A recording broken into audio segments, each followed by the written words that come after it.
Why get all your holiday decorations delivered through Instacart? Because maybe you only bought 2 wreaths but have 12 windows. Or maybe your toddler got very eager with the advent calendar. Or maybe the inflatable snowman didn't make it through the snowstorm. Or maybe the twinkle lights aren't twinkling. Whatever the reason, this season, Instacart's here for hosts and their whole holiday haul. Get decorations from the Home Depot, CVS, and more through Instacart and enjoy free delivery on your first 3 orders. Service fees and terms apply. Hey, Prime members, have you heard? You can listen to your favorite podcasts ad-free. Good news! With Amazon Music, you have access to the largest catalog of ad-free top podcasts included with your Prime membership. To start listening, download the Amazon Music app for free or go to amazon.com/ad-free-podcast. That's amazon.com/ad-free-podcast to catch up on the latest episodes without the ads. This is Fixing Famous People, the podcast where 2 reality television producers pitch solutions to save celebrities in dire straits. But first, let's get to the Pre-Fixe, your weekly pop culture roundup. Do you have a story for me? I have a story that's going to knock your little socks off, Dominic. I'm ready to go on this walk. I get a call from my mother while she's in the car with my dad driving to Vermont so they can go watch like Michaela Schifrin win like her 100th downhill or something like that. We're a skiing family. So they went to Vermont and my mom calls me while they're in the car and she's like in hysterics laughing. And she says, "We just listened to your Fergie episode and your father said, 'Who's this woman on the podcast with Christopher?' I thought he does the show with Dominic."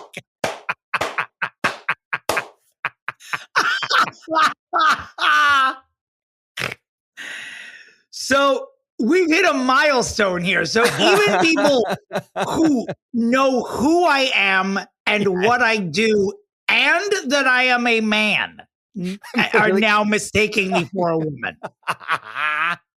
And this is fantastic. Was dying. Now, to be fair, my father has been partially deaf in one ear for my entire life and now needs hearing aids. You don't need to make excuses. Please know that like I've never been able to whisper anything to my father because he would never hear me. So like of all people to mistake you, this is the person that you shouldn't feel bad about. But I needed to just surprise you with that story on the podcast. Let me tell you that I got a text from a hotel I was staying at the other day. Now, they have never heard my voice, and they just text me, "Hi, Ms. Pupa. Do you know what time you'll be checking in?" And I'm like, do I need a more masculine? Like, I thought that Dominic was like a pretty macho, masculine fucking name. What do I need to do? Change my name to Bill? Ms. Pupa. Did I ever tell you the story? I think we went to the Mohegan Sun. This would have been season 8. And one of our line producers, his first name was Dion. Okay. And so when we were like, "Oh, has Dion checked in yet?" Because we were like gonna go see him and like make sure like, go to his room and like figure out what we needed to do next. And the person like typing the thing was like, "Ms. Dion has not checked in yet." And we're like, okay, this isn't Celine Dion. This thing. They're like Dion just so Warwick. No. Neither of these people are staying here. His name is Dion. That is hilarious. But basically they did that to you. How was your Thanksgiving? It was great. How was yours? It was good. We were in Vegas. I was there a little bit longer than a person should be. Sure. The day 4 is always a little bit like purgatory, but it was good. I was with my folks. We had a lovely time. You went to Strip House and got the 32-layer chocolate. We went to Strip House. No, we just had the turkey dinner. We didn't get, we had regular turkey dinner there. And we gambled and we saw Cirque du Soleil and we, what the fuck else did we do? We went to the Sphere. Did you go inside?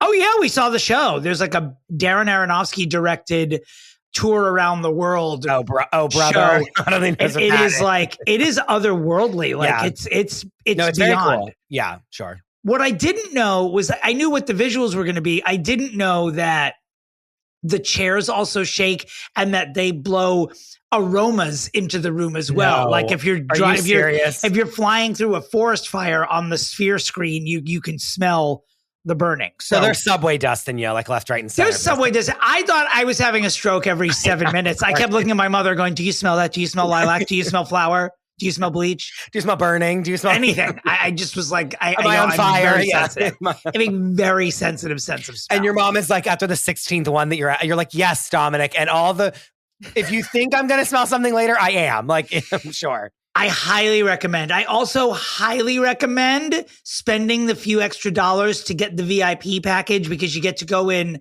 early and talk with these AI robots without all of the commoners there. And it was a blast. And you get food and drinks and all that shit. And so it's worth it to make an afternoon of it. It was, I didn't think I was going to enjoy it, to be honest with you, but it was lovely.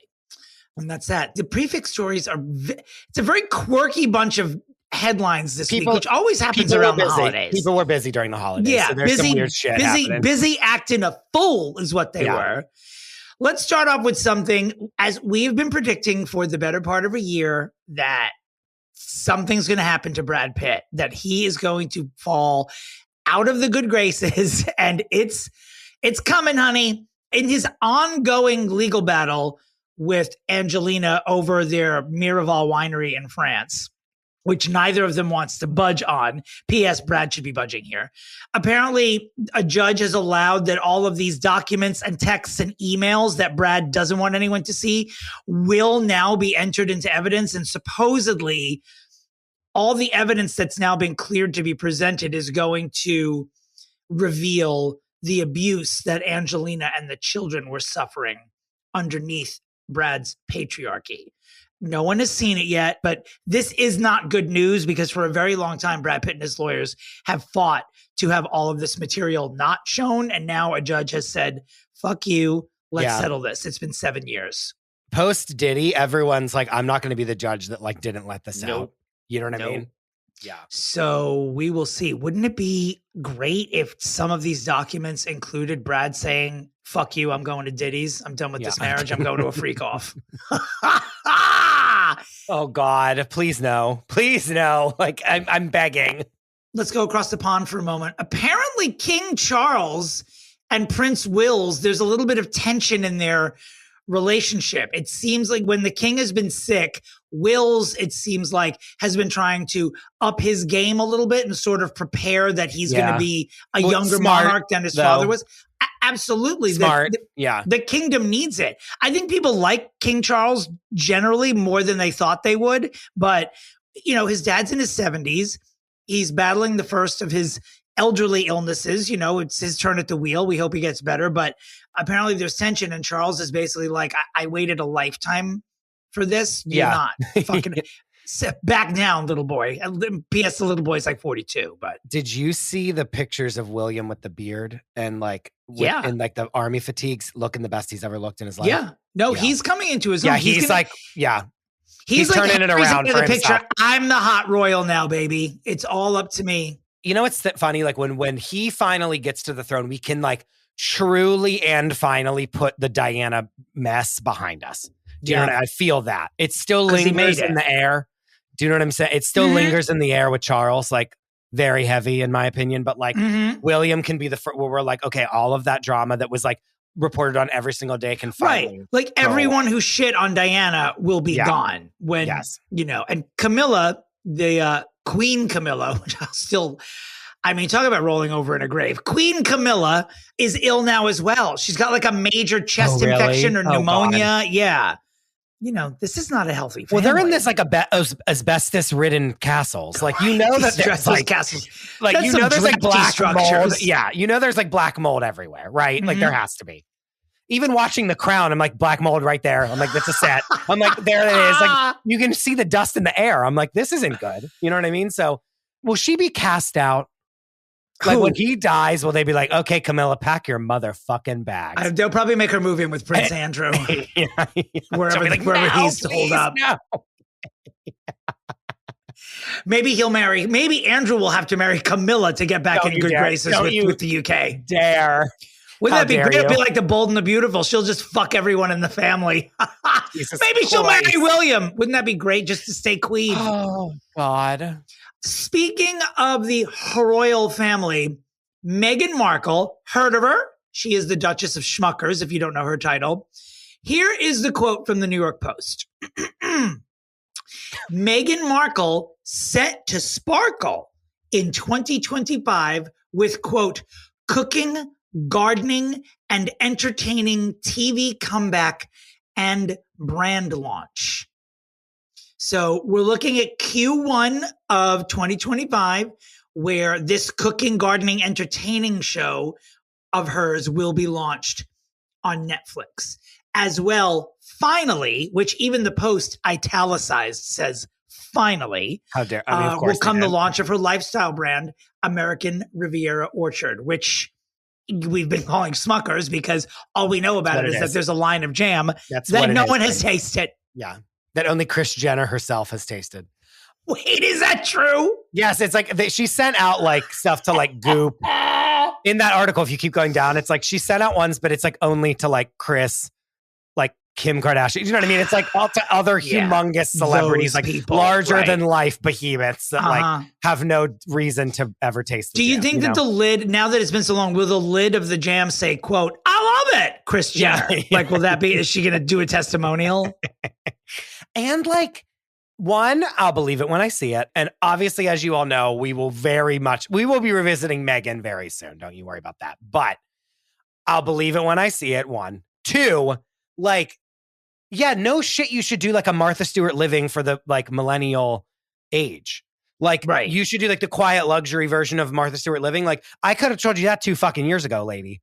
Like, this you could already be in season 3 of this. I want this to come out soon enough so Martha will give a review of it because you already know. I want Martha, Ina, and like all the others, you know what I mean? And every other food, like Bobby Flay, like all the Food Network greats need to like band together and like give their reviews of it. You know who will support her? The only one will just be Rachel Ray. She'll like give a drunken Instagram story. I think this is great.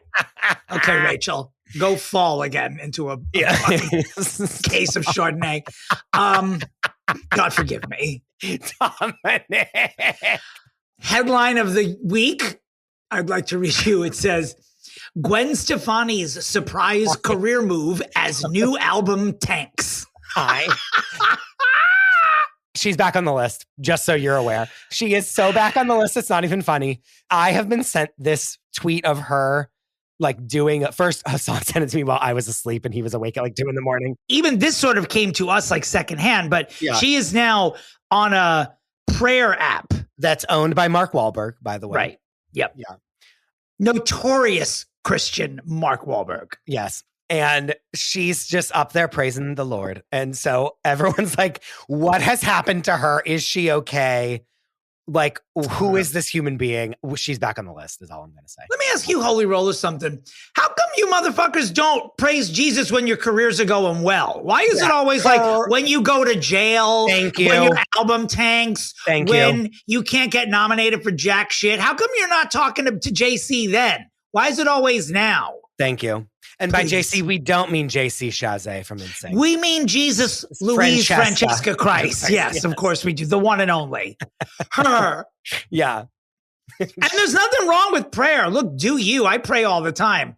No one says Madonna Mia more than this queen right here. But I pray for Britney every day at noon. So as we all know, okay?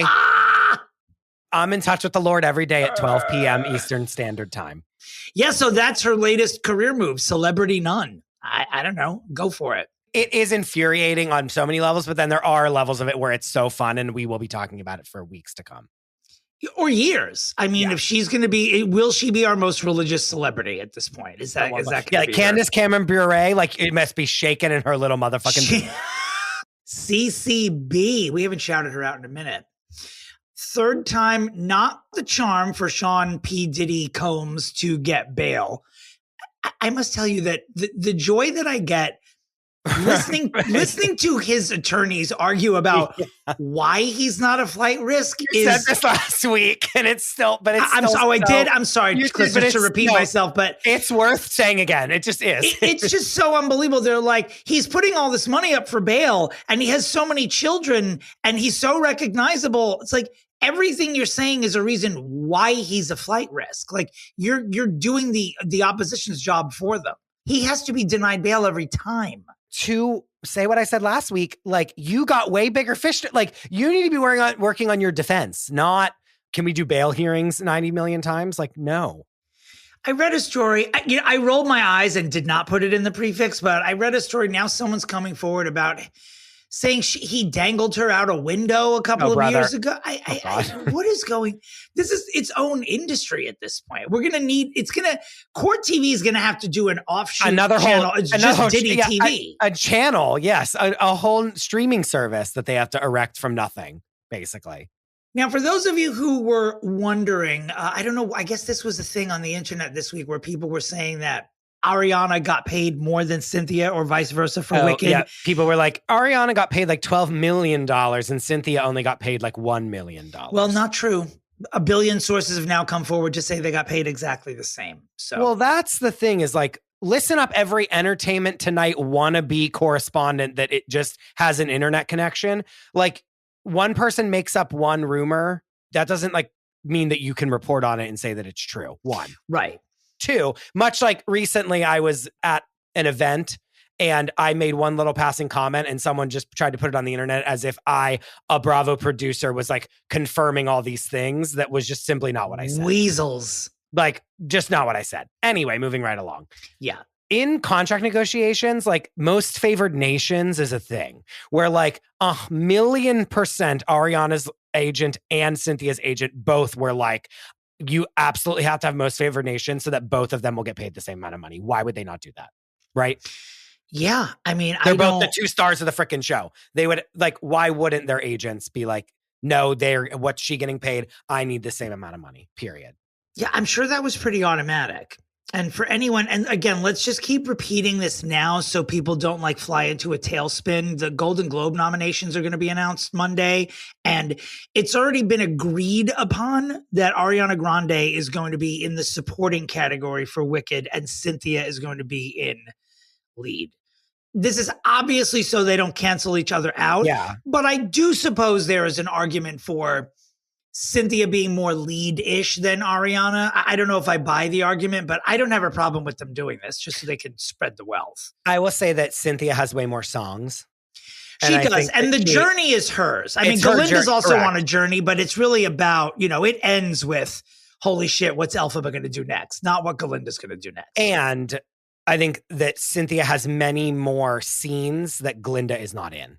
Like if we want to break it down, like Elphaba has a lot of scene work and songs alone that like constitutes lead situation. Whereas in the stage show, it's very balanced. Right. Also, Cynthia had to sit in the makeup chair much longer than Ariana, so she should just be given a bigger award for that alone, because that is be annoying as hell. It's very true. And by the way, in case anyone is curious, The Hollywood Reporter came out with an article this week. I love this shit about how short can a performance be and still win an Oscar for lead actor or actress? And some of them are very shocking. Like Anthony Hopkins is only on screen for 16 minutes in Silence of the Lambs. No. And he won Best Actor. Yeah. I guess you're right. The performance is so impactful. Yeah. So if you Google Hollywood Reporter shortest Oscar performances, it's just a fascinating article for lead actor and lead actress they go through. So speaking of Anthony Hopkins, he's not in this movie, but I did see Conclave over the weekend. Oh, how is it? I haven't seen it yet. I didn't love it. And I like on paper should be like, it should be my pornography. Yeah. Like I should be obsessed with it. Everyone did great in it. It was good. It's not like anyone does a bad job, but like just simply from the script and some of the directorial decisions and some of the camera work, I was like, this is bad. And I feel like everyone else that saw it loved it. I kind of underwhelmed. Yeah. There are some pundits who say like the Oscar is Ralph Fiennes to lose for lead actor in Conclave. No? I guess because like who else is he up against? But like it was good. I also saw it on TV and we were like talking through the whole movie versus like being in the theater and being like, ripped. So like, I'm sure it's better if I saw it in the theater, but like, I wasn't like, wow, this is the best performance I've ever seen him in. You know what I mean? Like, I don't know. It was good. I'm not saying like like you should see it if you're excited to see it, but I was not blown away by it at all. Right. And I mean, it is about like the papacy and the Cardinals and all that, which I would think that there's absolutely zero people in the world who are like, I'm excited to see. No, but I was excited. I was. Were you? Because I'm going to see it. I don't know. The cast is great. I mean, Ralph Fiennes, Stanley Tucci, amazing. He'd be in that like shortest winner thing because he's barely in the movie. And then John Lithgow is great in it. They're all good in it, but it's like based on this book and there's like twists and turns that I'm like, what is happening right now? And it's given like, that it's all about priests and cardinals, is there any homoeroticism in the movie? No, missed opportunity, by the way. So is it a cartoon? Who cares? Truly. I was like, oh, this could have been something, but I don't know. I just wasn't super impressed. Maybe I should watch it again alone and really. Is Anthony Hopkins in it? No, but I just remember. It just made you think of it. Remember when he was in that movie with like the guy with Jonathan Pryce, right? The two popes. With Amadeus. Yeah. Yep. So Timothée Chalamet, starring as Bob Dylan in this Bob Dylan biopic, is like shot in Hoboken, New Jersey. A dark horse latecomer to the race, and now I know Roger Friedman and other pundits are saying like now that he's in the race, it's like a done deal that he's going to win the Oscar for it. Have you seen it yet? My friend Mark saw it and said that he's fantastic. I have not seen it. Yeah. Have I seen My Neighborhood in every single shot of the trailer? Yes. Energetically, I feel it for him. Like from a pop culture standpoint, it's like it's his time to win an Oscar. Yeah. Whether that's earned or not, like that to me. You know what I'm saying? Yeah.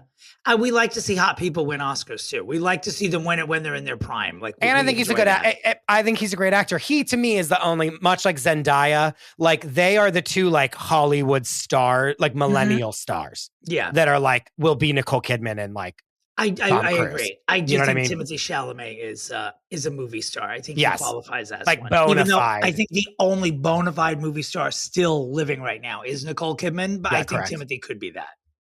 Sure. Nicole Kidman is a very hot topic in my holiday show. And it was I did not need to convince my audience that Nicole Kidman was a movie star. It was just a series of people nodding when I revealed that I was speaking about Nicole Kidman. And I was happy to see that everyone agrees with me. You didn't have to battle anyone for it. I didn't. And I don't know why, because I feel like Nicole Kidman a while back was considered a bit of a a bit of a punchline, but now she's, as I say, she's literally she's learned what, she's in everything you see. You can't log onto a screener without Nicole Kidman appearing in the O of the logo of wherever you're going. So she's a powerhouse. Let's talk about the holidays for a minute. Ariana and SpongeBob have revealed that they are going to have a quiet holiday at home after a low-key holiday after the whirlwind of the Wicked press tour. They haven't slept in their own beds in like 17 months. So like, I'm not surprised. I don't know where in the city they live, but they were spotted in NYC picking out their Christmas tree over Thanksgiving weekend.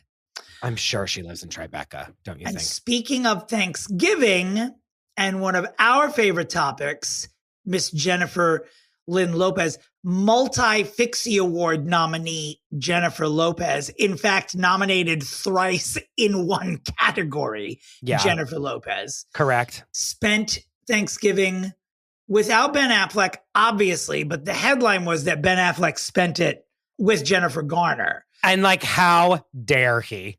You think so? No, I just like, someone sent us a meme that was like, you need to see this. Like, and it was someone being like, there are just a few women in the world that like put up with Ben Affleck's bullshit. And it's these two women. And it's like, and he just bounces back between the two of them. And then he said at one point, he probably just walks out into the street and screams, Jennifer. And then one of them shows up.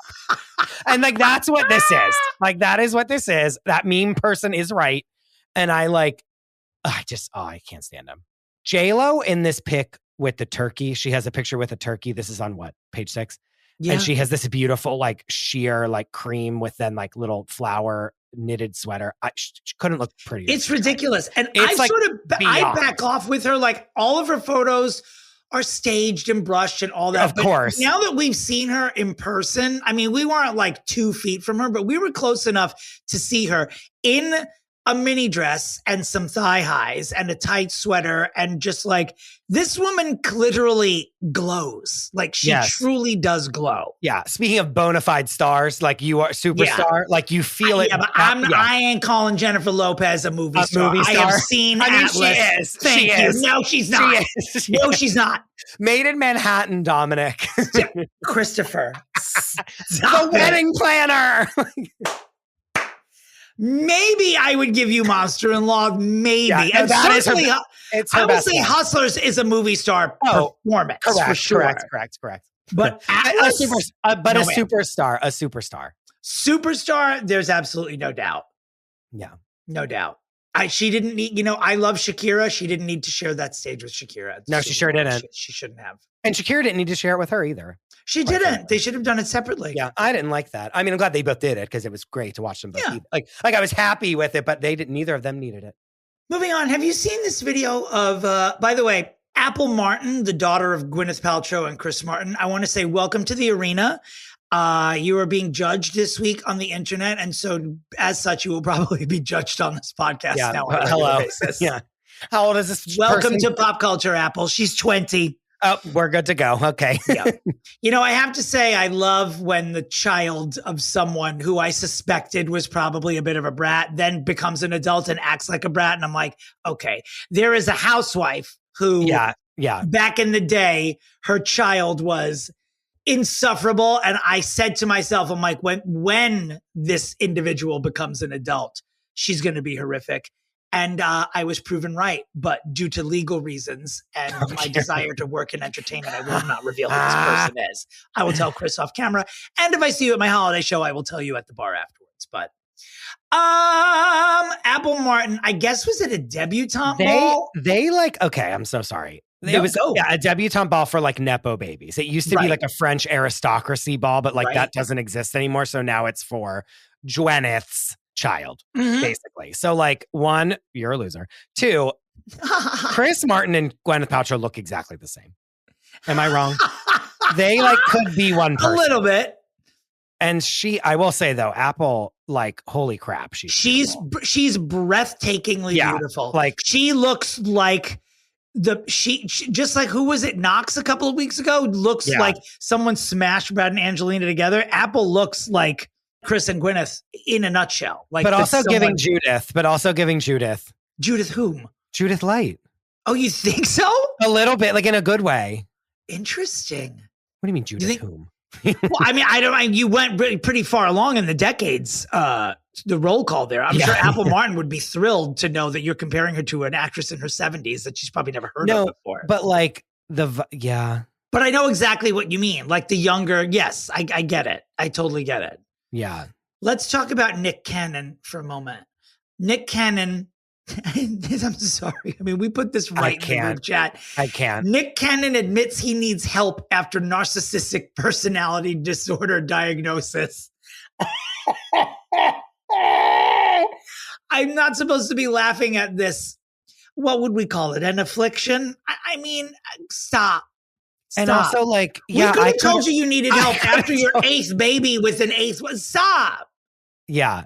We could have told you this years and years and years and years ago. He has that thing that John Stamos, one of my favorite SVU episodes, where John Stamos just travels the world impregnating women. He has that disease. Yeah, sure. It's a narcissistic personality disorder. I think it's just, does arrogance need to have a diagnosed name? Can it just be you're nuts? Can that be a thing? Can you be nuts without having to be medicated for it? Well, but now he wants sympathy. Do you know what I mean? He wants us to all feel bad for him, that he's oh, I'm not a monster because I am a monster. I'm a monster because I'm mentally ill. And it's okay. He doesn't need sympathy. He needs a job. He's got a lot of children. In this same interview where he revealed this, he did say that having all these children is a rich man's sport. Yeah, it sure is. It sure is. Okay, so when it rains, it pours with Ellen, quite literally. Walk with me here. Last week, we reported that she escaped. She moved to London, or she moved to England, to Cotswold, which is a little far from London. Then midweek, we find out supposedly that her home has flooded. Now, she releases a statement in conjunction with her posting on Instagram celebrating and this sort of blew me away, her 20th anniversary with Portia. they've been together for a long time. Yeah. So congrats on that. But then the last line of it is, P.S. for anyone who gives a shit, our farmhouse is not flooded. So I know a lot of people who don't like her, and there are many. We're thrilled that her home got flooded, but it didn't. This is fishy to me. It's so fishy. I don't know why, but it just, remember whenever we did our episode about her and we were she flips all these houses and Yep. does all this weird. She does so much like real estate shit. There's claims that are going to come out that she collected on some. Like I just feel it energetically. Like this is an insurance. Something is happening here. Yeah, we'll see. Well, we will whenever she shows up to Diddy's trial, right? She's. I'm joking. Anyway. Who knows? You're not the only one who thinks that way. You're really not. We got a lot of feedback last week. I know you're not on TikTok, but several people commented on our reel because we spoke about Ellen in our little commercial for the podcast last week, and there were several comments about it. Saying that they believe that she's involved? Yeah. I don't know if you're in the minority, but there are a lot of people who believe that there's something up. Again, I think it'll be financial, but hopefully. Nonetheless. Jay-Z is releasing a coffee table book highlighting his career and achievements. No. Why don't you write a memoir? Like, write a real book, not a coffee table book. He can't. He's never going to write a memoir. Beyonce's never going to write a memoir. No, I don't. You know, whether or not the Illuminati exists, you can debate that on another podcast. But there are celebrities that exist on this very high and mysterious tier. We will never know about them. You're not getting a Cher two-parter from Jay-Z and Beyonce. You're just not. So what he'll do instead is imagine if they wrote a dual memoir where it was everything from Jay-Z's perspective and then everything from her perspective. That's way too cerebral of an idea for these two people. It's a great idea, but I just don't think it would ever happen. Yeah, that would be fun though. You know what I would take from them? I would take dueling pamphlets where they each give their rundown of what happened in that elevator when Solange tried to kick the shit out of Jay-Z. I would pay a lot of money for that. I'll even take an dueling elongated texts about that. That would be fun. They don't even need a memoir. Dueling elongated. DETs. Put in the glossary, dueling elongated text. Writing it down. Dueling elongated texts. You're a monster. Anyway, continue. For our final story of this Pre-Fixe, and by the way, on this week's a la carte, you will hear us talking about Peanut the squirrel pulling stunts from beyond the grave. Your nemesis. My nemesis, Peanut the squirrel. Mariska Hargitay once again being a savior on the streets of New York. What can she do? The horrific name that Judi Dench's parrot calls her. This is the best story of the week. Please come to the a la carte. Favorite story. Some other gems as well. Sure. Okay. So Drake has announced he is planning to sue Universal Music and Spotify. The rapper alleges the two companies have worked in tandem to boost streams of Kendrick Lamar's diss record. Oh, brother. Not Like Us. His supporters are trying to rationalize this legal action, but most people are rolling their eyes at him and saying he's a hypocrite and a whiner. He can't make a good move this year. He's suing his own label. Drake is suing his own label, saying they're rigging shit against him. Well, I will say they definitely do push like Spotify anymore. It's like if they want you to like for 3 months, they really wanted me to listen to Please, Please, Please by Sabrina Carpenter. And no matter what song I played, if I was doing like smart shuffle or like just letting the algorithm take me, I was being served that song. So like, I do believe that this happens. However, is it illegal or is in any way, should he be suing them for this? No. Like, this is not a crime. And also the song was nominated for a Grammy, was it not? Yeah. So like, no shit, they're boosting it so that you listen to them. Like, of course, they're boosting all the Grammy nominated songs so that everyone will listen to them. Duh. Plus, that's business, baby. Isn't that like algorithmic? Is that a word? Yes. I mean, you know, it's like the more that people listen to something, the more that it's going to be on your front page when you log in. And do I think people pay Spotify to like boost them within the app? 100%. Sure. There's nothing illegal about that. It just is what it is. Like, why should he get any money from Spotify because someone else's song is being like boosted algorithmically? That makes no sense. Is that a word? Or did I just dramaturgically like yes, Jeremy, correct. what's his butt? You're welcome. Algorithmically. Please put that in the glossary as well. I am a wordsmith today, honey. People, if you like hearing me say words that I pretend are actual words, may I recommend my holiday show, Dom We Now Our Gay Apparel? We are on tour Currently, by we, I mean I. And if you're listening to this podcast the day it drops, which is Wednesday, December 4th, I will be in Los Angeles at Bourbon Room Hollywood tonight. And on Friday, I'll be at Toucans in Palm Springs. And on Monday, I will be at the Lipstick Lounge in Nashville. After that, the next leg kicks off in Chicago on December 13th. Please go to domentary.com for tickets and information. Please go to my Instagram page for the occasional listener who pops up and gives a favorable review. Anyone who gives an unfavorable review has their Patreon revoked and is blocked by me on Instagram. Haven't had any yet, but we're having a lovely time. We were in San Francisco on Monday and it was a delight. I was going to ask you how it went. It was great. We had a lovely time. Good. I can't wait to laugh.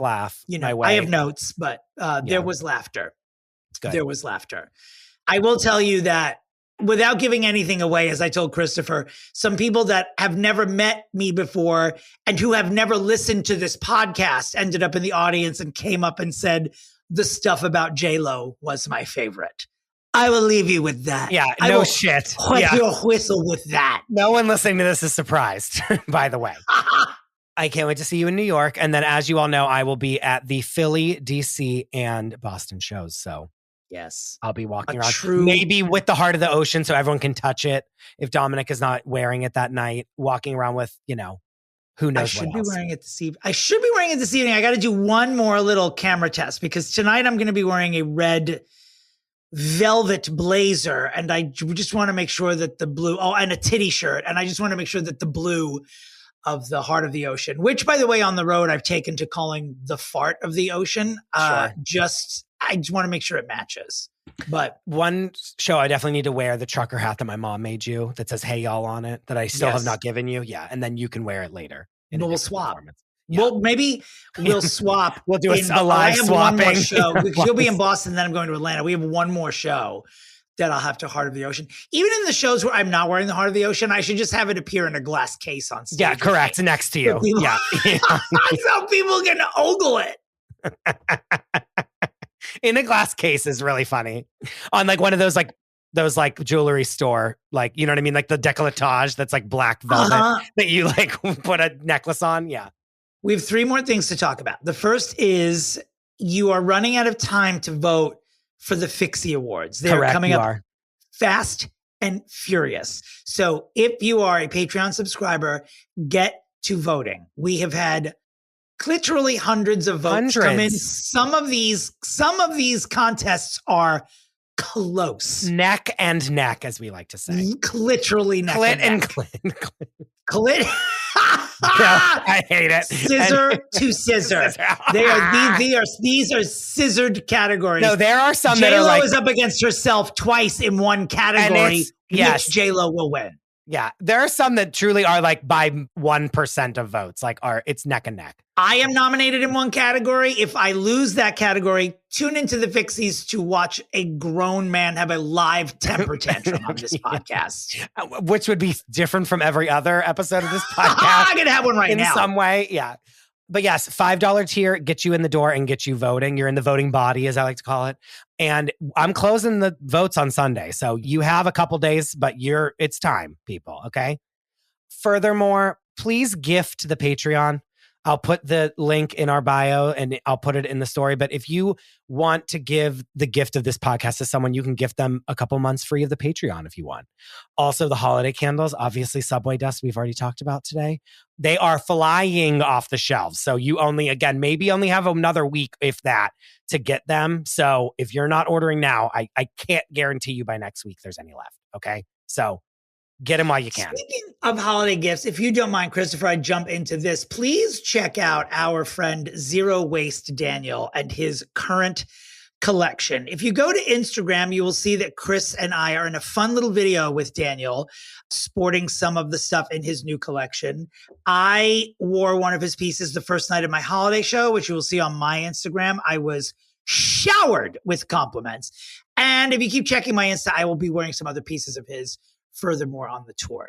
I also just recently finished a coat that he just made me, and I think that's coming on the tour with me. On my little tour of your tour. So that you might see this coat. When you see, do you want to give the background of the coat yet? Or do you want to wait? Okay. No. I want to just when wait. you see this coat that Zero Waste Daniel made for Christopher DeRosa, you will draw breath. I'm not even kidding. And Chris looks like an actual king in this coat, like a real life king. It's absolutely gorgeous. Dominick is going to be all dressed up in him for all of his, like for most of his holiday tour dates, I think. For many of my dates, for sure. Yes. I'll be wearing some of his stuff, and just go over to zerowastedaniel.com and also follow him at Zero Waste Daniel. I love him and his husband Mario, and they make the best shit. And like their tote bag, I'm like screaming at them, like, where are the tote bags? Make more tote bags, because their tote bags are the best tote bags I've ever had. So please go shop around. And we have one more plug today.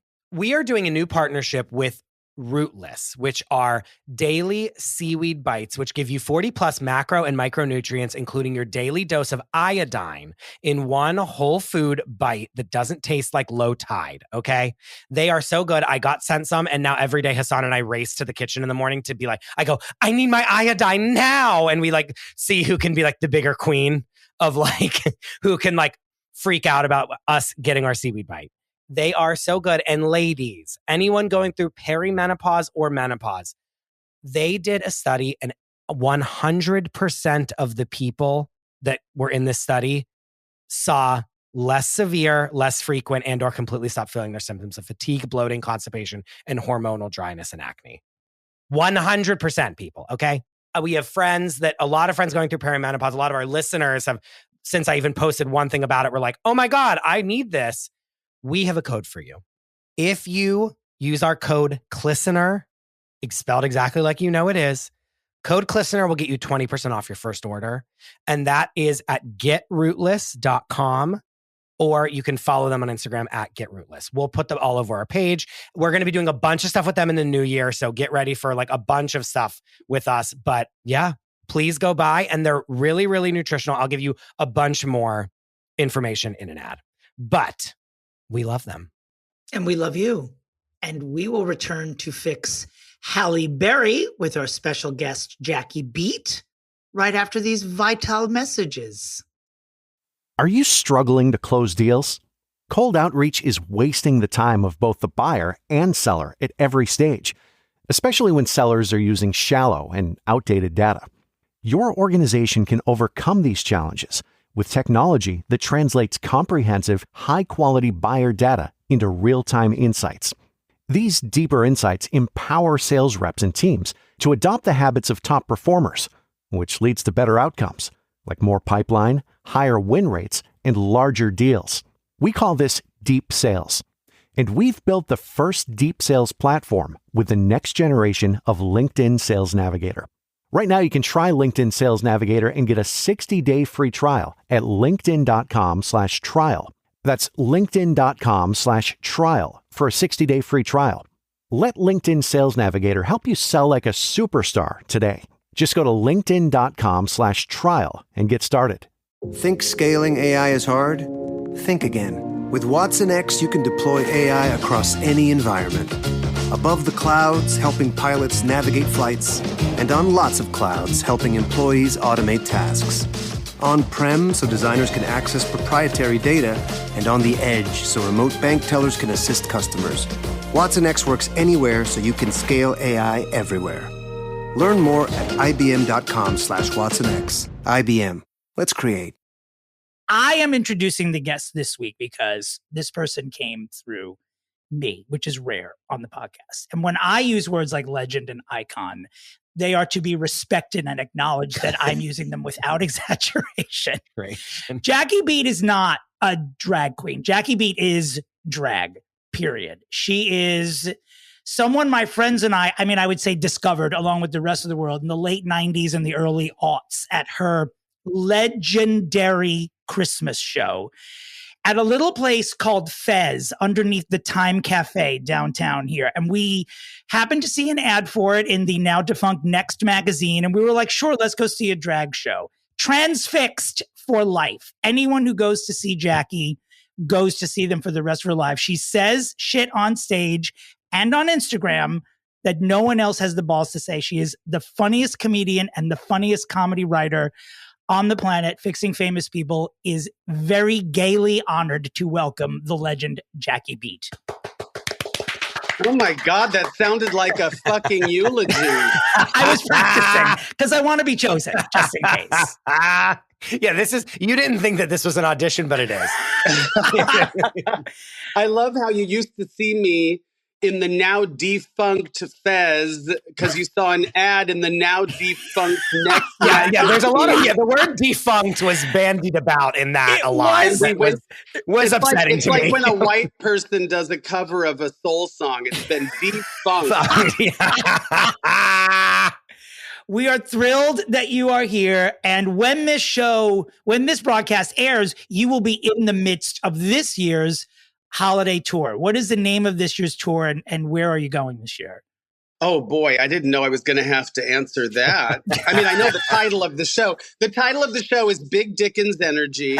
Oh my God. And I wish I could say I was like Bianca Del Rio and I whipped up my own outfit, or, I spent $15,000 on a bejeweled, Dickensian Christmas carol.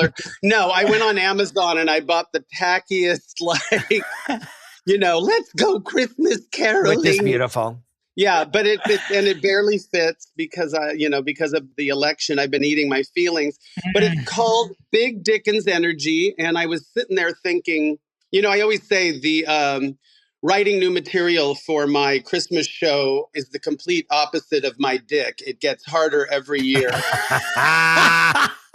But I had to do something that kind of went with that title. So I'm opening the show with Scrooge Looks Like a Lady. Dear God in heaven. And it's all about how Scrooge, you're just misunderstanding. He's just complex and he's a cross-dresser. And that's why he's so, he's just wearing, uncomfortable undergarments. That's why he's such a bitch. Anyway. Sure.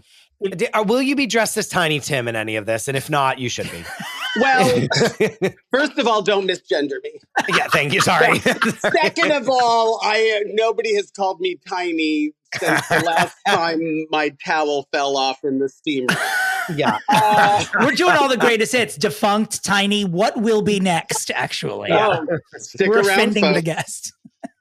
Yeah, so I am doing, oh my God, I'm doing Palm Springs, LA, San Francisco, San Diego. I see Phoenix. Minneapolis and Phoenix as well, and Chicago and Nashville and Louisville. Oh, this is a tour. Seattle. Yeah.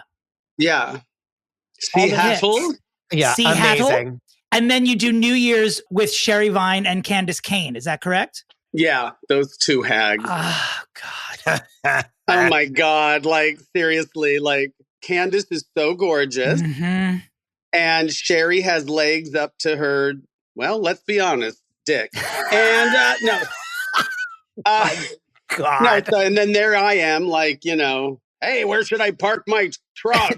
But you're in charge, though. You are the anchor of those three, for sure. Yeah, I mean, people need to laugh. Yeah. Right?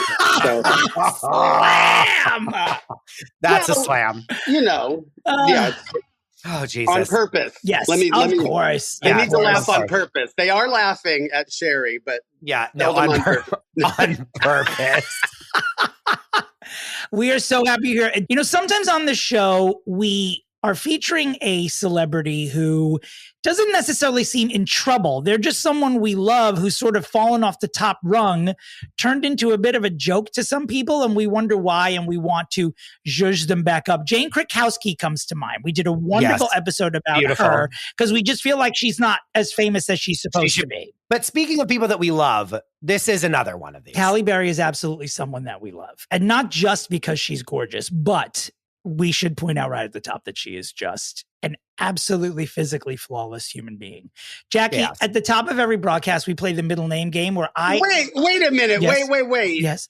You just said not just because she's beautiful. But she is. And then you essentially said, but also because she's gorgeous. Yes.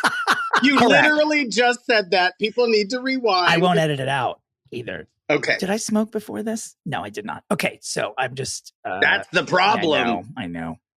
Halle Berry was born in 1966. She is 58 years old. God, she was born in fucking Cleveland, incredible. Ohio. Holy shit. Jackie, at the top of this broadcast, we play the middle name game where I ask you and Christopher to guess what our fixie's middle name is. Oh my God. Based on the little information I've given you. Now, here is a twist in this week's game. Berry is Halle Berry's legal last name. Halle is actually her middle name at birth.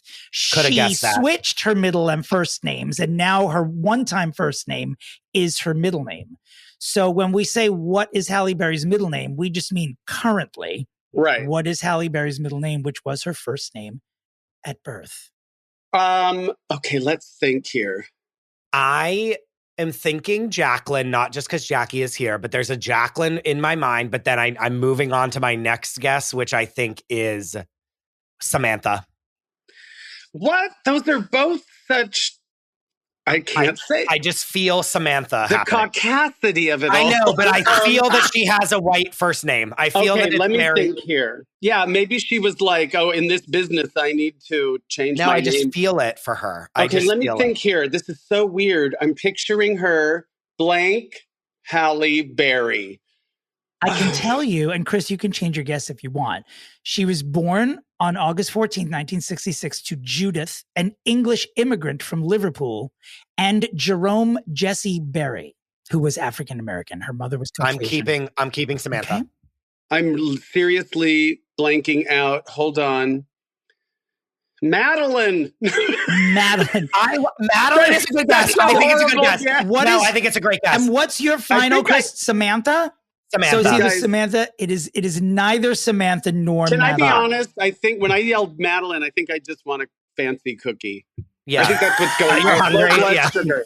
Listen, I wish that a butler I know would it's come not and Madeline. Let me do one more. Do it. Okay, hold on. I got to think of letters. Yes, Jackie, we rarely guess it correctly, by the way. It's happened twice, right? In 100 episodes or maybe three times? No, it's happened like 3 or 4, but like out of 100 episodes, we've only guessed it a couple times.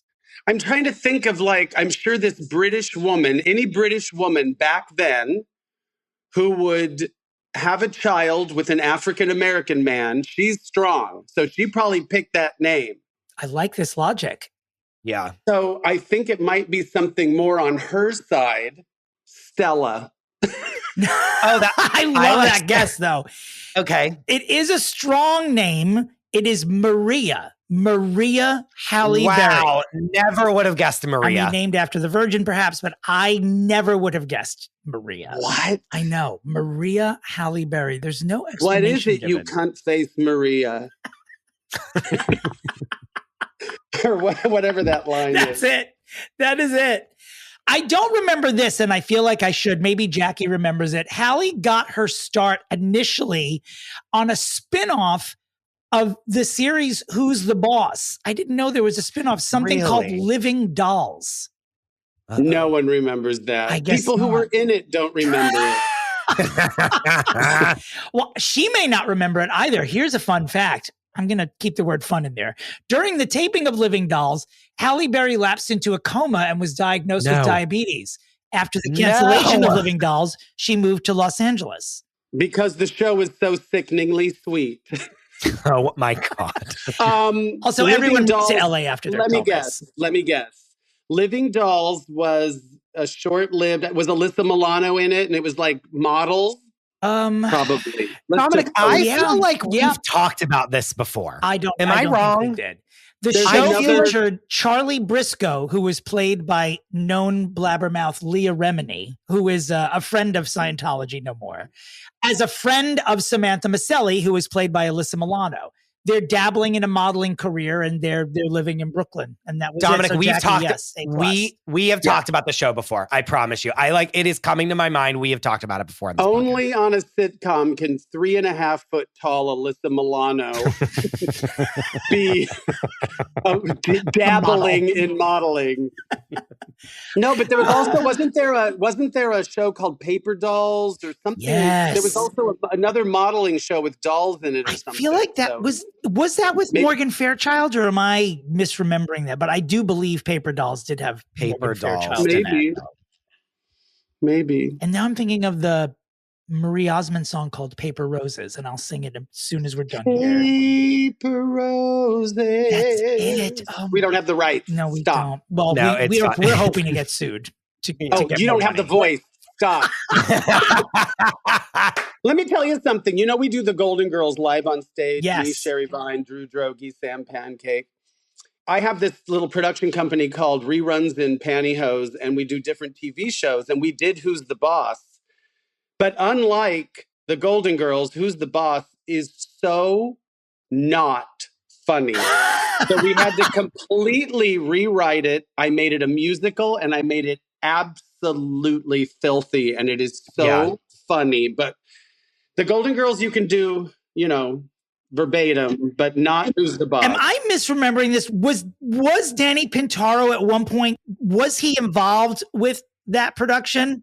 He played himself. Oh my God, that is And we wrote the genius. character as flaming, and he has like, you know, a rainbow flag, and then he comes out in all leather, and he had, you know, a big fan. Yeah. Oh my God, that's fantastic. He said it was very liberating. I'm sure. Speaking of liberating, Halle Berry makes her way to Los Angeles and out of her diabetic coma, which everyone, when they're out of their coma, moves to Los Angeles. What on earth was that? Thank God. And then she gets what really is considered her big break in Jungle Fever. Chris, have you seen Jungle Fever? No. Jackie, you have seen it, right? I probably saw it in the theater when it came. What year was that? 91. Oh God. Well, I was 1 year old, so. The irony, I am 91. So she's in Jungle Fever, and I feel like no one knows yet how gorgeous she is because she played a crackhead. And when I tell you that she played it well, I mean, she acted the shit out of it. She got notices for this. She was only in it for a few minutes and was very effective. I mean, even just the stills of that I'm Googling, like wowie wee wow. It's crazy. Like she was crazy good in it. It's like model, like you are a model, period, done, goodbye. Then she appeared in Boomerang. So it was sort of a 1-2 punch. And I think Boomerang was the following year. And Chris, I know you were only 2 at the time, but Boomerang was a very giant hit for most of the people involved in it. Okay, I'm remembering Boomerang a little bit. Eddie Murphy. Yeah, Eddie Murphy, yeah. Did she do an Australian accent in that? I don't think so. She did play a kangaroo in it, though, which was unusual for her. Yeah. She had a Joey coming out of her front pocket the whole time. Eartha Kitt is in Boomerang. Holy shit. Oh, yes. Eartha Kitt. Chris, this is a movie that you and Hassan should watch. It's one of those, like, when we bring and Grace Jones and David Alan Grier. Wow. Grace Jones and Eartha Kitt give truly iconic performances in this. Very small roles, both of them very sexually charged, which is, I'm interested. I find this very hard to believe that Grace Jones and Eartha Kitt, of all people, Eartha Kitt gave memorable sexually charged performances in any movie. Australian or not. Right. Then Halle Berry was in the Flintstones. Don't remember. Can't remember even seeing the Flintstones. Oh actually, my but God! She played yes. Her character's name was Sharon Stone. She played a sultry secretary. Talk about sexually charged. She was a sultry secretary who tried to seduce Fred Flintstone. And they cut out that scene where she uncrosses and crosses her legs and shows them her quarry. I had to yell the joke. You see her feet that have been blistered from powering her car in the Flintstones. My God. That joke was like when you play billiards. If you can't hit well, hit hard. Yeah. I yelled it. Her quarry. The hits keep on coming, though. Baps in 1997. I mean, I don't know that this is a movie that would get made today. What even is that? Black American Princesses. You have not seen Baps? Oh, brother, Chris, no. You're getting a real fucking education. Oh, my God. The hairstyles. I really am. Those wigs. It's incredible. Oh, this is great. Wait, I need to watch this today.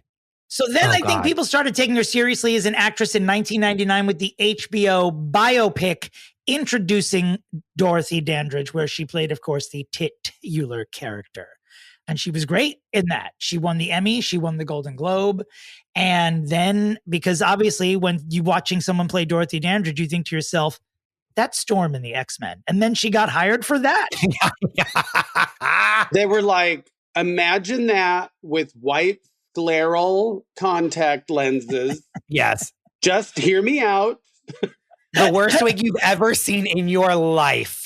Like in your life, the worst wig ever. And she's going to get 2 lines. Okay. You then, now, if you think that's the worst wig, I implore you to watch Baps before you watch Boomerang. No, but I'm into Baps. Like that, I'm ready for the wigs. Like, because that is the point of it, right? Is that they're like these hair show people that do these crazy wigs. Like that to me is fun. And then came Swordfish, which featured Halle Berry's. Now, why are you, I know you're not, are you happy that this is her first topless scene? Is that why you're into it?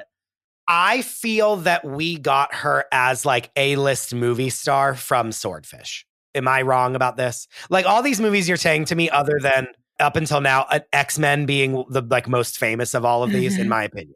Am I wrong to say this? I don't think so. I think it was sort of like an amalgamation. Like people knew, my memory is that people knew who she was from Boomerang mostly because she played Eddie Murphy's, one of his girlfriends in that movie.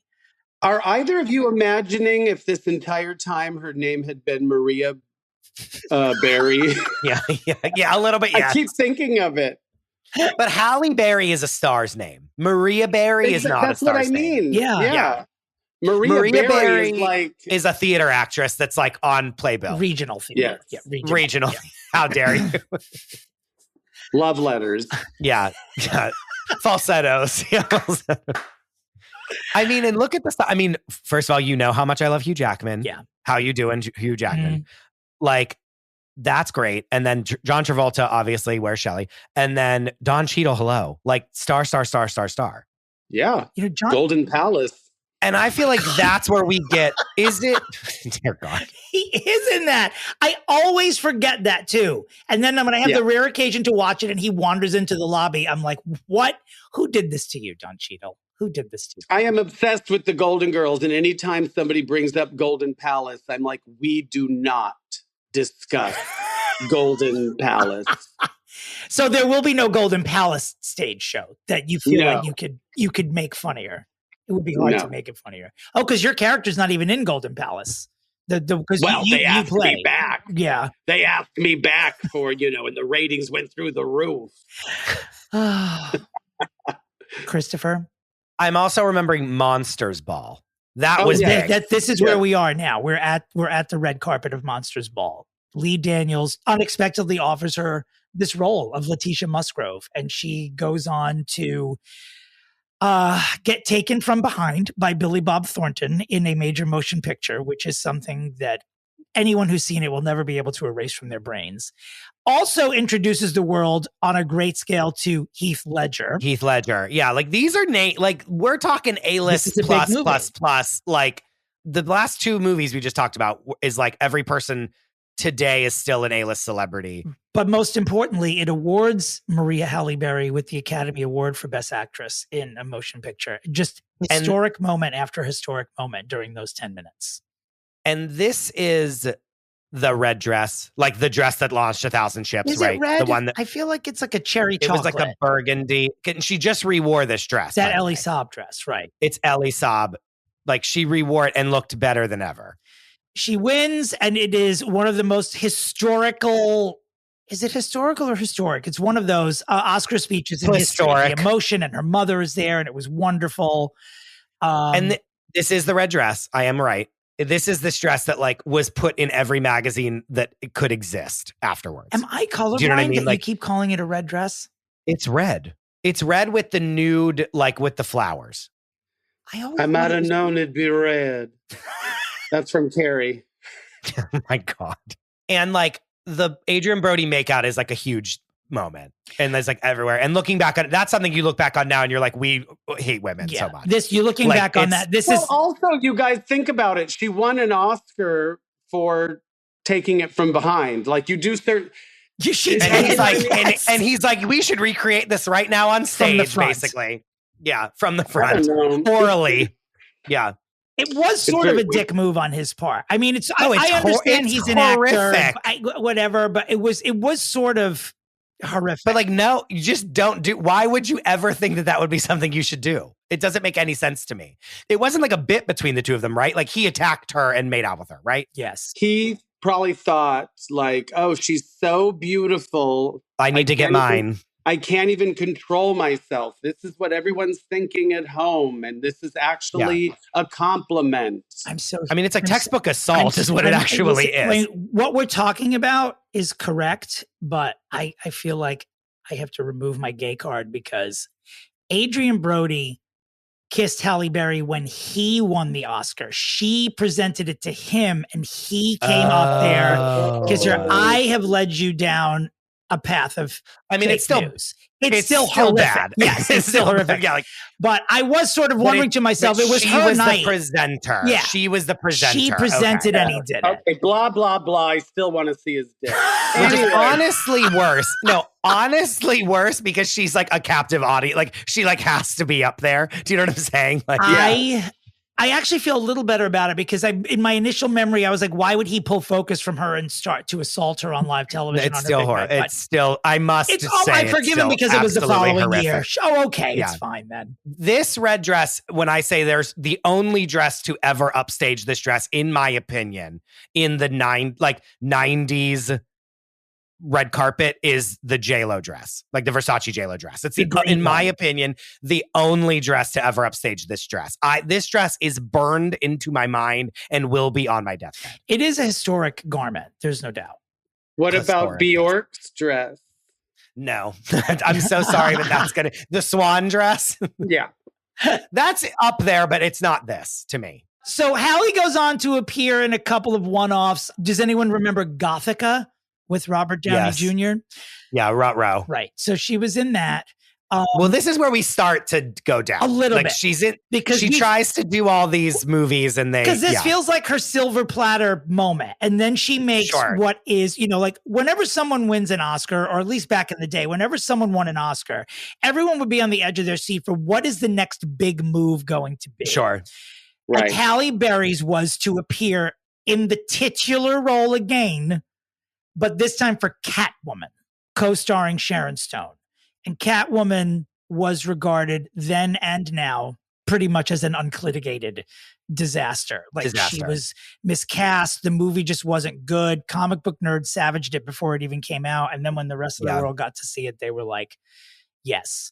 In her cuntiest and best moment, I might add, when she won the Razzie for Worst Actress for Catwoman, she, unlike most Razzie Award winners, showed up to the ceremony to accept the award in person and brought her Oscar with her and slammed it down on the podium. Incredible. Incredible. I have a Razzie story. Please. You'd have to look up what year it was, but when Paul Verhoeven won for Showgirls, it wasn't as huge of a thing, but he showed up and I gave him his award and he signed my cleavage. No. Yes. God. And I don't know where the pictures are. But did you get a tattoo of the autograph on your bosom? No. He had just been named another missed opportunity. Rightfully so. Now, Catwoman, by the way, this is more than 20 years ago. So her apex was sort of around Monsters Ball. And around that time too, she was in what's that James Bond movie? She was a Bond girl. She was in Die Another Day. Girl. Yeah. Duh. The same year as Monsters Ball though. And like the hottest she's ever been in anything ever. Well, we all were when we were 32, sure. No, but her beauty was unparalleled by anything we'd ever seen before. In every one of these movies, you're like taken aback by how fucking beautiful she is. Well, let me just say, I remember when Jessica Lange was super young and the most beautiful thing on the planet. I didn't really take her seriously. I never thought what a great actress, even though she was in Frances and all of that. Yeah. But you get older and all of a sudden, maybe you're not, and I know Halle Berry's still beautiful, but maybe in her 60s, Halle Berry's just gonna, because when a woman is so beautiful, that kind of curses you. No, we tear them down. We talk about it all the time on this show. We tear them down. We brick by brick dismantle them because we're a misogynistic society. Because that is the double-edged sword. When you are beautiful, you're not considered talented right away. You have to. Well, also because people are so bitter. How can you be both? If I meet a guy If I meet a gorgeous guy with a great body and a huge cock, I'm like, if you can beat me at Scrabble, I'm going to be really fucking great. I will. Then I will kill you. Carrie, here she comes. Be an idiot. Like Monsters Ball is like I like want to go back and rewatch that one most of all because I'm like, wow, that was like a humongous movie at the time. You know, you're going to have to sit. Diddy's in that movie too. You're going to have to fast forward. Who is? Diddy is in Monsters Ball. I forgot. Oh shit. Oh brother. Okay. Well, anyway. I'm sure that they will replace him with CGI. Will Smith, Christopher Eddie Plummer. Murphy. But I mean, after Gothika and Catwoman, like she really never regains. Like she's still lauded as like she kind of goes away, and then we have these new people popping up, and I feel like she kind of gets put to the wayside. And like every time she's eventually on a red carpet, we're like, wow, Halle Berry still looks fucking gorgeous. Like, wait a minute. Are you saying she was the hottest thing and then like all of a sudden nobody cared? That doesn't sound like Hollywood at all. Hooray for Shallow Wood.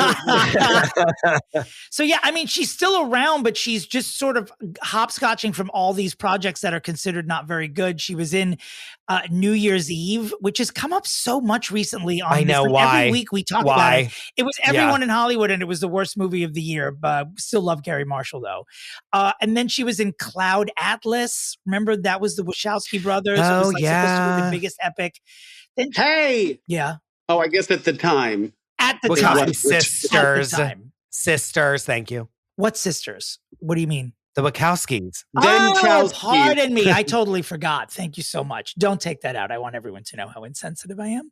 And then she appeared in a movie called Movie 43. Never heard of this, but it was apparently called it was like The Citizen Kane of Awful was how the Chicago. But it was like supposed to be this like parody movie that was like stupid. Yeah. Will I understand it if I haven't seen Movie 42?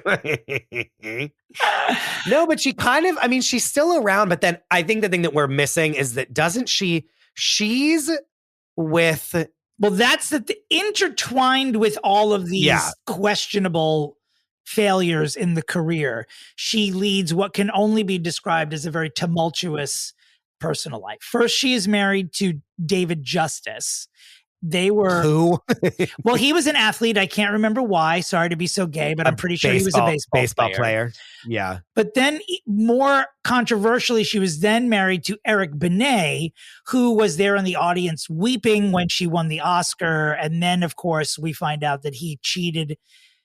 Can you imagine thinking you're so hot that you cheat on Halle Berry? No, for real. For real. Well, it just proves that it's not about, looks. It's not. Yeah. I mean, it's like having a bar of chocolate in front of you and you're like, I'm going to go to town on this salad. Yeah. So he cheats on her. He immediately becomes whatever the opposite of America's sweetheart is because she goes on Oprah, talks about it. I think he gave her herpes, but I mean, who doesn't have herpes? America's dirtbag. Right. He really was just hated by everyone. And then she ends up with Olivier Martinez, who I know really only to this day as the guy Diane Lane fucked in her Oscar-nominated movie Unfaithful. Like he's the boyfriend in that. He played the titular character. He did the titular character. Yeah. And they are married for a couple of years. They have a kid, right? And then they sort of spectacularly, before she marries Olivier, she's with Gabriel Aubry. Remember him? Now, they didn't get married, but he was a hot piece of Canadian ass. Fashion model. Yeah, I mean, every guy hotter than the last. PS. And then they split up and he went after her financially and tried to get custody of their child. And then almost history was repeating with Olivier Martinez. And they split up and they divorced in 2016, but they were still in court, according to the Googs, as of like 5 days ago, still trying to suss out this support. Yeah, because she's like in court with him and with Olivier Martinez. Oh, still with both. This says September. I'm on AOL. Olivier Martinez was recently spotted in Los Angeles looking nearly unrecognizable in a tie-dye tee. Like he looks like he's on death's door, like for real. Like it's bad.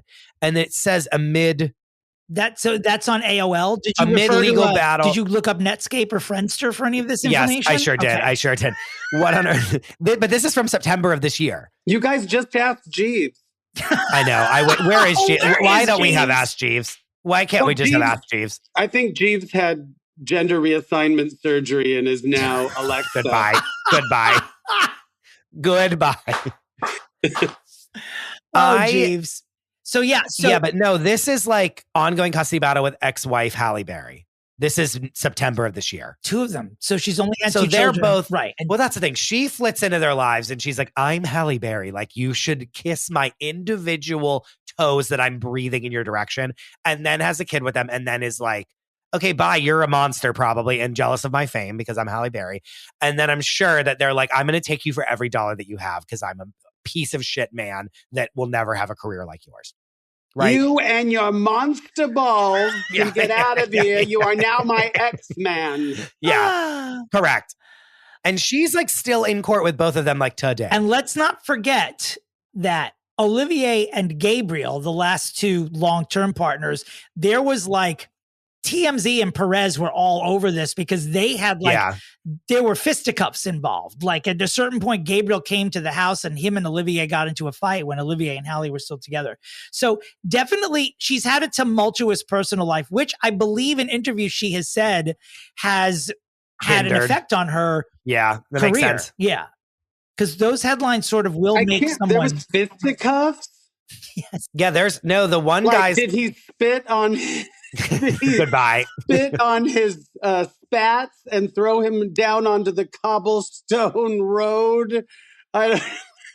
Fisticuffs. Jesus Christ. Google it. Whew. I want to know the origins of fisticuffs. Yeah, don't we all? I think it was from... No, I really do. Like, what is that? I know what it means, but like, where did that come from? Are we looking it up? Of course. Yeah, we sure are. Why do they call it fisticuffs? May have originated in the 17th century. The word's form may imitate handiwork, or it might be based on the adjective fisty and the verb cuff. Fisty is now obsolete and means related to the fist. Dominic, stop. While cuff means hit. Wow. The amount of jokes I want to tell about the eagle, and that's my drag name. My head's gonna Fisticuffs. Yeah. Why Fisticuffs is a drag queen? There's no way that Fisticuffs is not some drag queen somewhere. Right. Oh, yeah. One with a beard. Yeah. One of my favorite things, a drag queen with a beard. I said sarcasma. It's like, we get it. You want to do brunch and get laid. Yeah.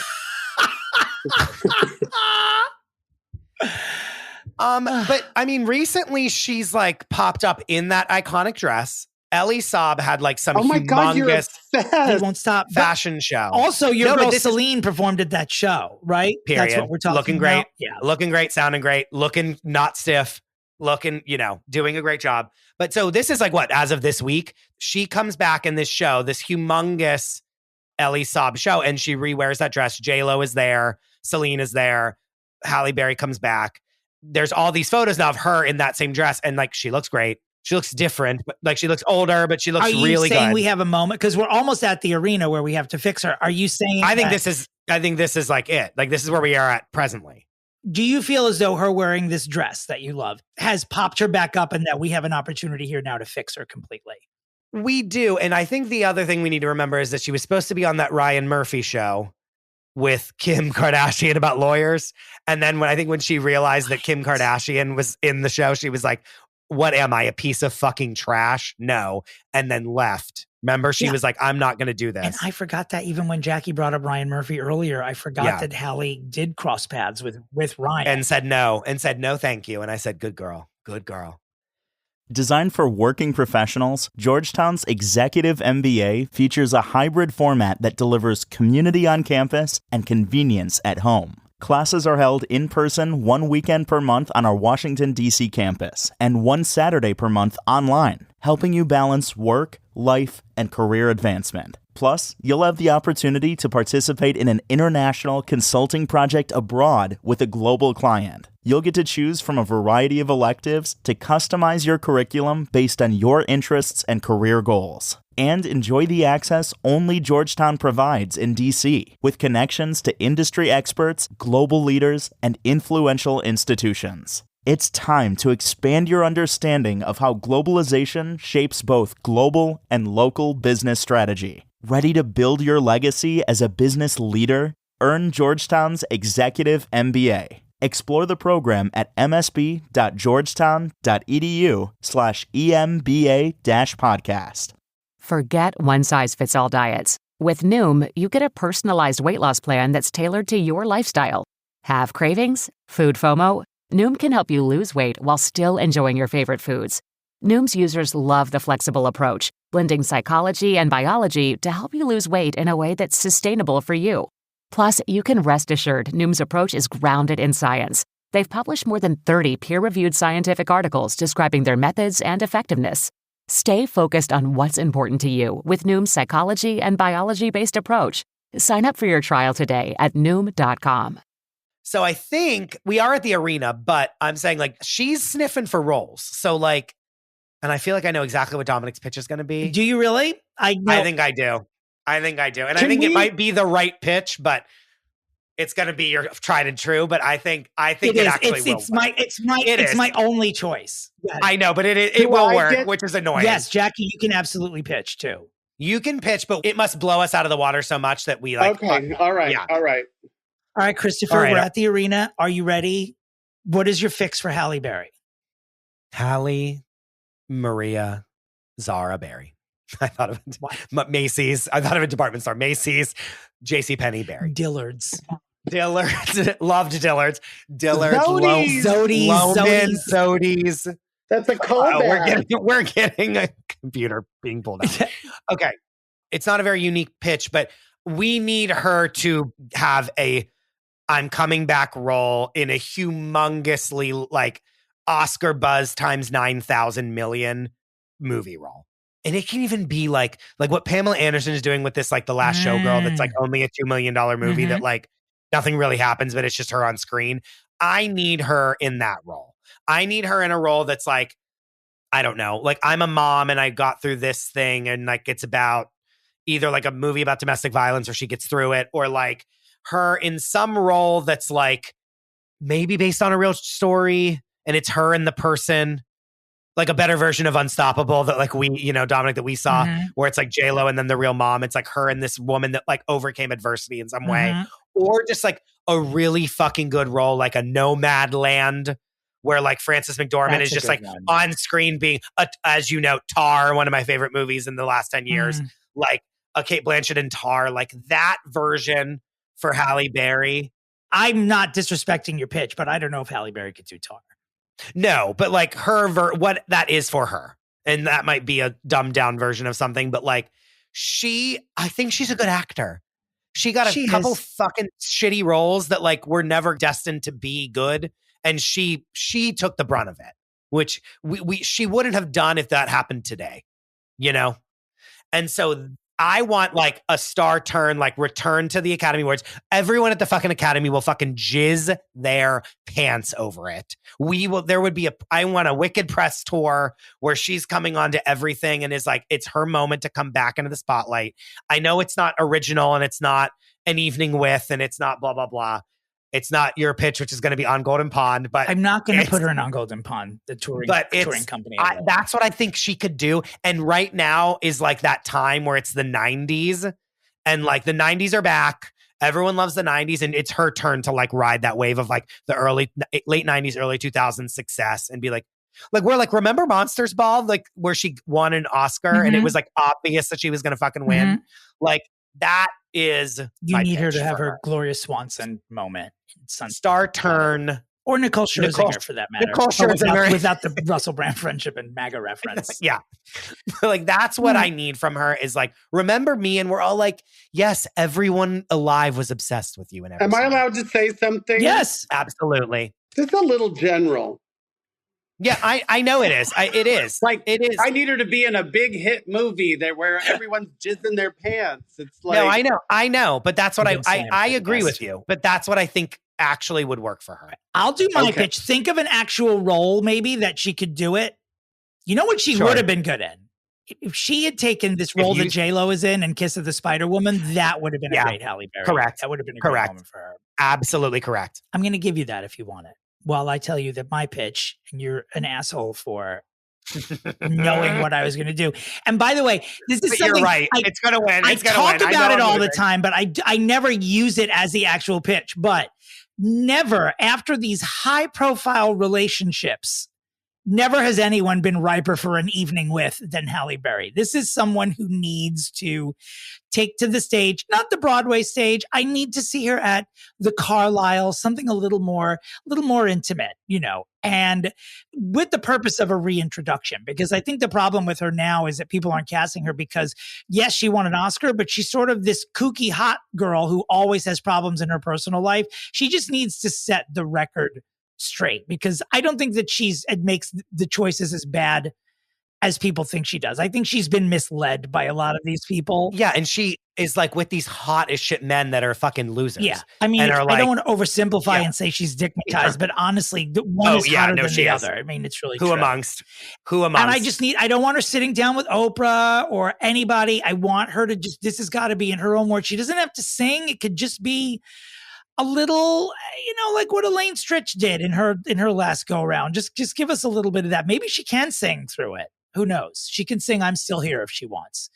And that's my pitch. An evening with Halle Maria. And you know what? She should call it An Evening with Maria and really get the tongues wagging. Oh my God. That's my pitch. Jackie hates both of these pitches. No. But that's true. But I hate one a lot more than the other. Can I give my pitch? Yes. I think she should marry Pedro Pascal and play Kamala Harris. Oh my God. In a movie about what the hell happened. It was the moment. Biracial, beautiful woman. Think about, you're just dumbfounded. You're like, are we? I mean, I am mildly dumbfounded. Listen, I had other choices. I was going to have her play Maya Angelou or Marsha P. Johnson, but then I thought, you got to be careful with makeup. You got to be like, she could play Kamala Harris, you guys. Yeah, but she could also play Maya Angelou, though. No, Maya Angelou, I'm really enjoying that. But that could be the person that Chris uses in his pitch. Would it be a huge, everybody would go see her play Kamala Harris. It would be, talk about people jizzing. That to me is not as fun as like a Maya Angelou. Like if it's like the Maya Angelou biopic, like produced by Oprah, her daughter, quote unquote. You do have to think of how dumb this country is. And they're like, Maya who? Maya Angelou who? I don't know. I like both of those ideas though. I love Maya for Chris's idea, but I like it doesn't Kamala seem idea. Jackie, it doesn't, as much as you didn't like my idea, it seems that my idea is very similar to yours. Okay, well, is it time for me to pick? Yes, it is. Okay, like I said, don't love both, but love one less. Let's go with the one that I love the least. Well, the most of the two. You mean of the two that you don't love? No, but I want to say why. Why. This whole evening with Maria Halle Berry, that's what a loser does. That's what a loser everything's in the past. So I don't like that, Dominic. I'm sorry, Chris wins. I had 0% chance of winning this, and I won. I did not see that. Dominic, even though it was very general and he didn't give any specifics. Well, now it's really Maya Angelou. Now I think she should.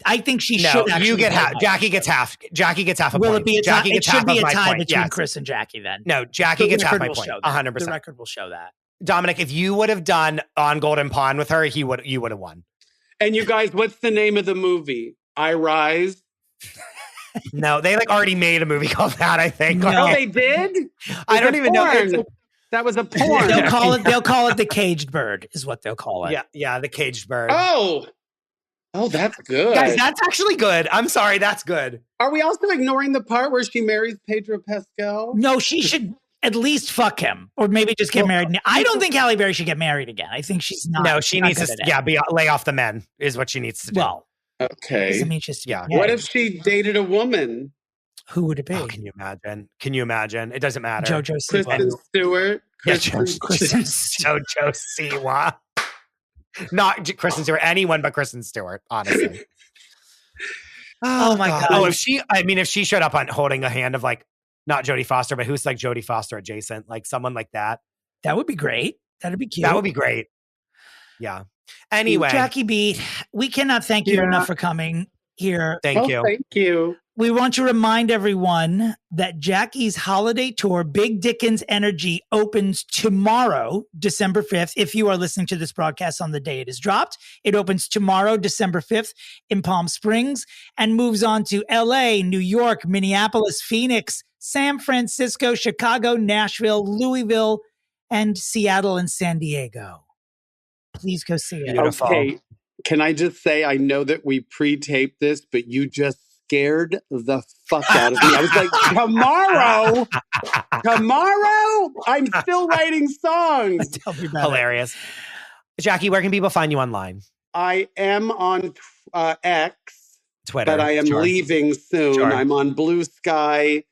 I'm on, what are the other things? You're still Twitter. on Instagram, right? Yeah. And it's Okay, Jackie Beat, all together, Jackie Beat. Thank you for being here, Dominick. Where can people find you? Oh, the website's dominterry.com. The socials are at Dominick Pupa. I am in the middle of my holiday tour. And if you are listening to this on the day it drops, I will be performing at Bourbon Room in Los Angeles tonight and at Toucans in Palm Springs on Saturday, and then looping my way back to the East Coast through the 22nd of December. So please go to the site or my Insta to find those dates and snatch those tickets. Christopher, where can the listeners of this podcast, the listeners of this podcast find you on the World Wide Web? They can find me at the DeRosa. They can find the show at Fixing Famous People, and they can find the Patreon at patreon.com/fixingfamouspeople. And they can give the gift of Patreon to their friends and family or themselves by going to patreon.com/fixingfamouspeople/gift. It's called self-care, people. Yeah, thank you. Get it for yourselves. I wish you both well. And as always, where's Shelley? Goodbye.